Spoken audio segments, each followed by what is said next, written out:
Hello friends, welcome back to my YouTube channel commerce to career. So student, आज हम करेंगे accountancy का chapter number accounting equation. Accounting equation के अंदर आज हम करेंगे सेकंड इलुस्ट्रेशन, जो कि आप सबकी बुक के अंदर दी हुई है। अब आपने क्या करना है, सबसे पहले आपने फॉर्मेट बनाना है।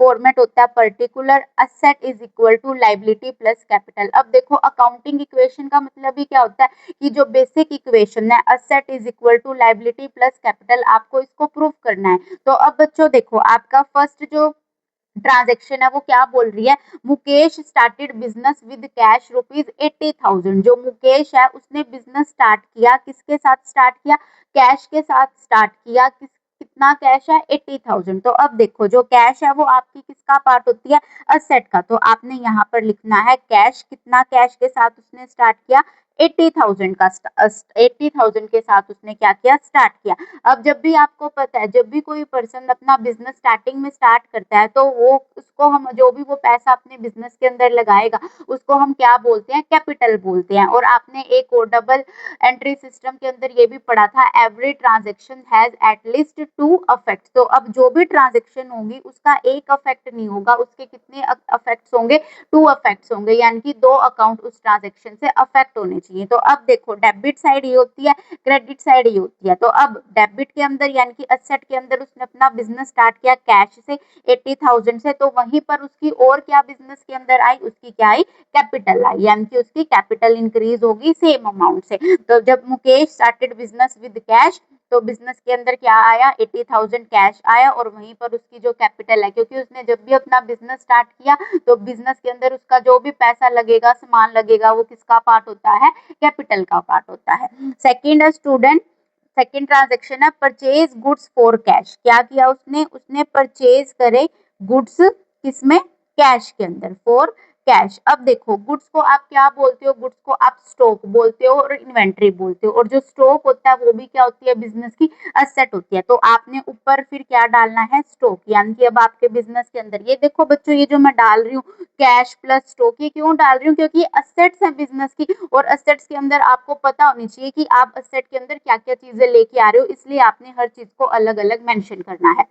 जो चीज नहीं है उसके नीचे आपने क्या डालना है, उस टाइम जीरो डालना है, यानी कि वो अभी कुछ नहीं आया, यानी कि जिस चीज की आपने एंट्री करनी है उसको सोल्व करना है। नेक्स्ट क्या थी, परचेज गुड्स फॉर कैश। उसने परचेज करे हैं क्या, गुड्स कैश में, कितने के, 28,000 के। अब देखो बच्चों, उसने क्या परचेज किया, गुड्स परचेज किए, यानी कि उसके पास क्या आया, स्टॉक आया। तो अब उसके बिजनेस के अंदर स्टॉक आ रहा है, तो उसका स्टॉक क्या हो रहा है, इंक्रीज हो रहा है। तो जो चीज बढ़ेगी उसको क्या करना है, एड ऑन करना है, स्टॉक डाला, परचेज उसने कितने के किए, 28,000 के। बट यहीं पर जब वो अपने बिजनेस के अंदर गुड्स लेके आ रहा है, फ्री में नहीं लेके आ रहा, कैश में लेके आ रहा है, तो बदले में उसके बिजनेस में से कुछ गया भी होगा। अगर उसके बिजनेस के अंदर स्टॉक आ रहा है तो कुछ माइनस भी होगा, क्या माइनस होगा, कैश माइनस होगा।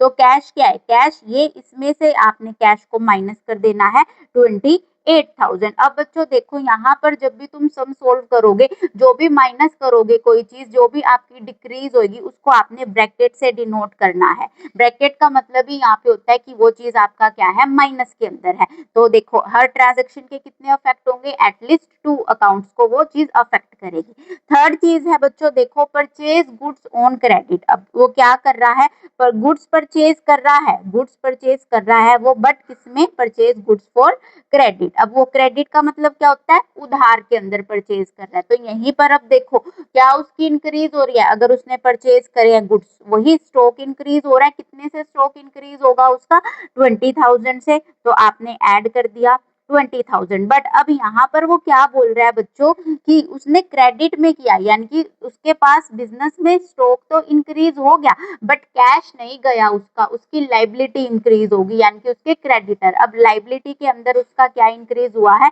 क्रेडिटर। तो आपने यहाँ पे क्रेडिटर लिखना है, और इसके सामने आपने लिखना है कितने के क्रेडिटर इंक्रीज हुए हैं, 20,000 के, प्लस जीरो। जो चीज नहीं है जहां पर, उसको आपने जीरो से डिनोट करना है। और एक चीज याद रखना, आपकी बुक्स के अंदर हर सम के बाद उसने प्लस माइनस करके सोल्व करा है, बट इससे आपको बहुत टाइम लग जाएगा। तो आप पहले सारी चीजों को लिख लो, और एंड में सारी चीजों का आप एक साथ कैलकुलेशन कर सकते हैं। नेक्स्ट स्टूडेंट, फोर्थ ट्रांजेक्शन क्या है, परचेज्ड फर्नीचर फॉर कैश। उसने क्या फर्नीचर क्या परचेज किया है, फर्नीचर किया है, किसके अंदर, कैश के अंदर। यहाँ पर बच्चों मैं शॉर्ट फॉर्म में लिख रही हूँ, नहीं तो वीडियो जो है वो ज्यादा लंबी बन जाएगी। अब देखो वो क्या परचेज कर रहा है, फर्नीचर। फर्नीचर क्या होती है आपकी, असेट, तो आपने यहाँ पर डालना है कि असेट के अंदर क्या ऐड ऑन हो गया, फर्नीचर ऐड ऑन हो गया। तो अब उसने फर्नीचर परचेज किया, बट किस में परचेज किया, कैश में, तो वहीं पर उसका फर्नीचर 6000 का ऐड हो गया, बट क्या गया बिजनेस में से,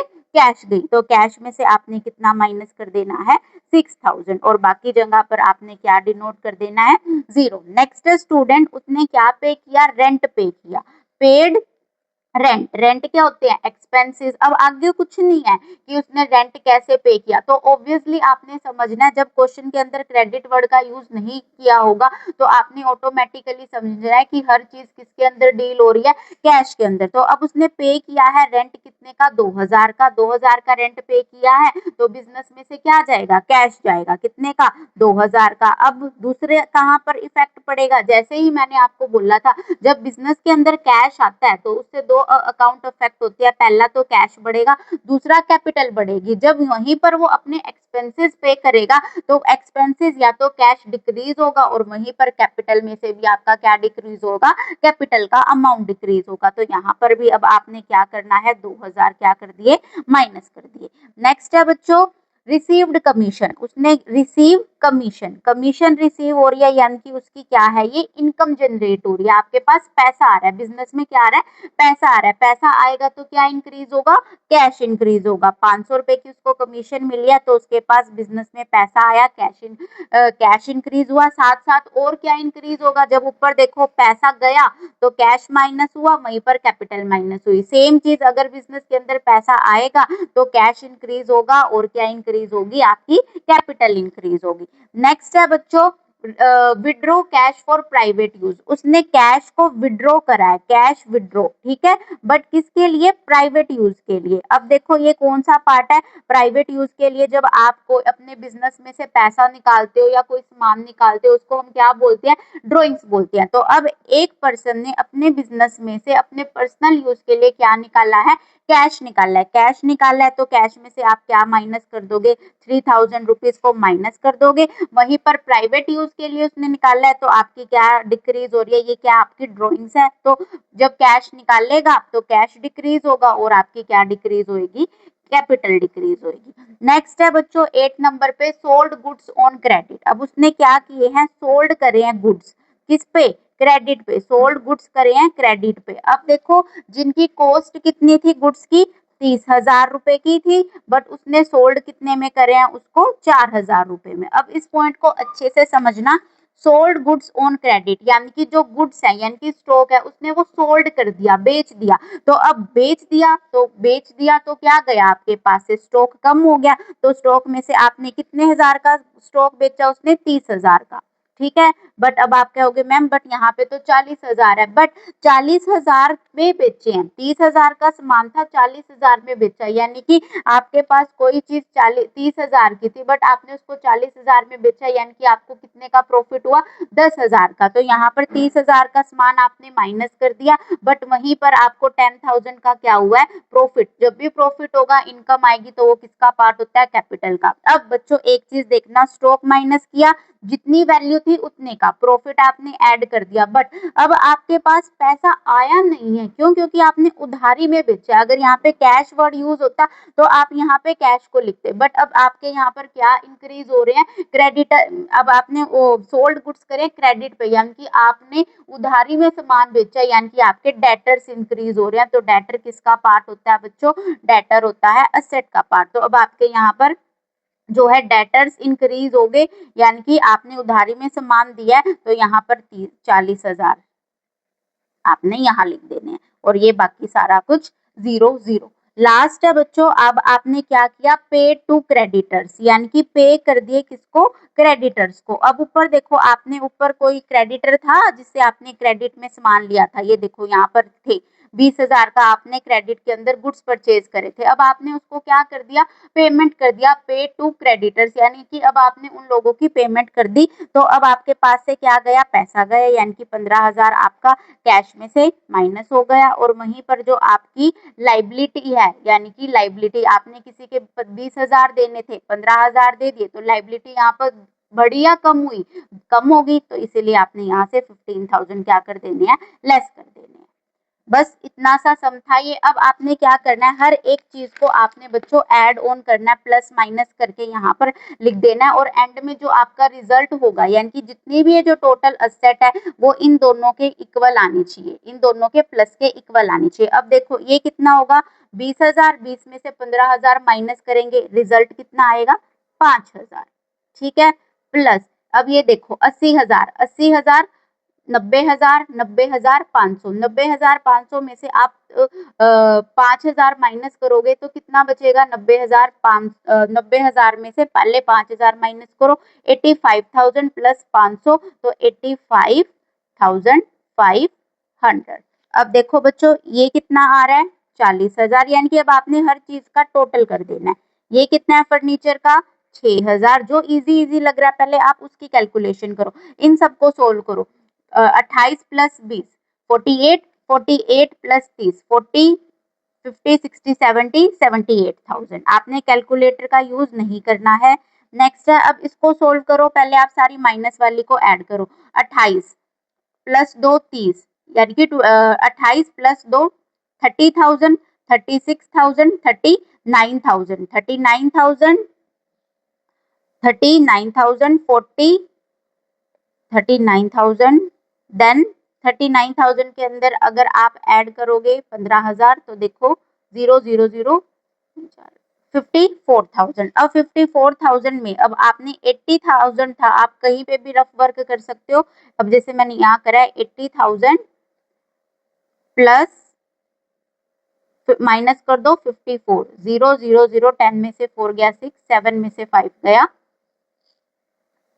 2। अब 500 इसके अंदर ऐड करने हैं, तो ये बन गया 26,500। अब बच्चों देखो इन तीन, ये जो आपके पास है कैश, स्टॉक, फर्नीचर, डेटर, इस असेट का इक्वल हमेशा किसके इक्वल होना चाहिए, ये जो असेट आपकी क्रेडिटर यानी कि लाइबिलिटी प्लस कैपिटल के इक्वल आना चाहिए। अब आपने इन सारी चीजों को ऐड ऑन करके देखना है क्या ये इसके इक्वल आएगा। अब जैसे कि बच्चों मैं यहाँ पर अगर आपको ऐड ऑन करके दिखाऊं कि मेरा क्या क्या आया है रफ नोट पे, अगर मैं आपको ऐड ऑन करके दिखाऊं कि मेरा सही आया है या नहीं, तो देखो क्या था हमारा 26, 7, 8, 6,000, 40,000।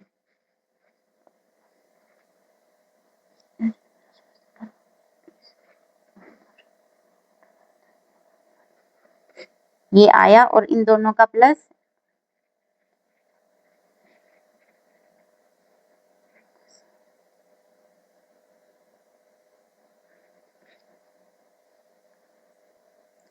बच्चों देखो सोल्ड गुड्स टू क्रेडिट, यहाँ पे सोल्ड कर दिए गुड्स यानी कि ये माइनस होगा, तो इसमें से इसको अगर माइनस करेंगे 48 में से 30 को तो 18 आएगा ये। ठीक है, तो अब इसको ऐड ऑन करो सारे को, 26,500, 188, 6,000 और 40,000, तो 005 0 5 6 7 8 9, तो ये मेरा टोटल आया 90500 और इन दोनों का टोटल भी आया, यानी कि जो हमारी फाइनल इक्वेशन है, यानी कि ये दोनों साइड जो है इक्वल है, मींस कि हमारा सम क्या है बच्चों, करेक्ट है। यहाँ गलती से मैंने यहाँ पे माइनस का साइन नहीं डाला इसलिए कैलकुलेशन मिस्टेक होगी, बट जब आप गुड्स को सोल्ड कर रहे हो क्रेडिट में तो सामान आ थोड़ी रहा है, सामान जा रहा है, तो जब कोई चीज जाएगी तो उसको क्या करेंगे हम, माइनस करेंगे। आई होप स्टूडेंट आपको ये जो सम है ये अच्छे से क्लियर हुआ होगा। अगर किसी भी स्टूडेंट का कोई डाउट है तो मुझे नीचे कमेंट सेक्शन में जाके मैसेज जरूर करें, कमेंट जरूर करें। Thank you and do not forget to subscribe my channel.